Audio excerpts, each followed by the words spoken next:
One of the benefits of using Google Docs and Google Sheets to work with all of your files is that you can also manage your own previous versions of those files you're working with within Google.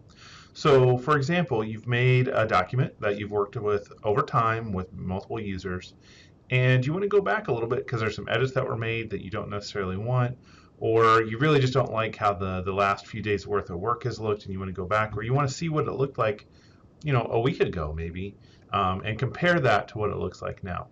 So I'm going to show you how you can manage your own previous versions within Google. I've got a Google Doc here that I've been working on for several weeks.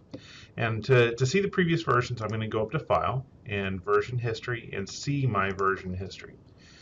And here by default, I'm viewing my current version, so this is what the file looks like right now. But I can also choose from any date in the past, any time in the past, and even within dates, those ones with the arrows here, I can click on that arrow and open up multiple edits that happen on that date.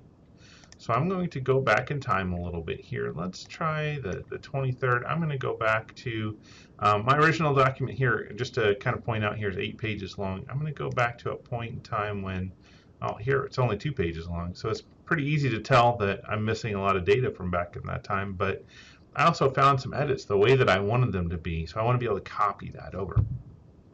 I have two options. One, I can restore this version just as it is at that date and time to replace the existing file, and I can do that by selecting my file version and click Restore. Now, that is not how I prefer to do it, because then that replaces my original file, and I don't want to replace my original. I want to be able to compare the two.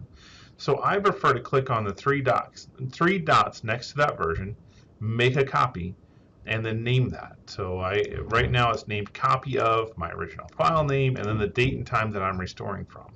And I click OK. So this makes a full copy of my file as it was at that date and time. And I can look at those next to each other because I have both files open now. I don't lose my original that has all of my edits that I've worked on, but I have the older version that I can go back and look at. And I can pull from here what I want. I could share this file back out with other people and handle that however I'd like to. I can do the same process in Google Sheets and Google Slides. So a real easy way to go back, look at your previous versions, undo some mistakes that you might have made or changes that other people might have made that you didn't want to have happen, and go.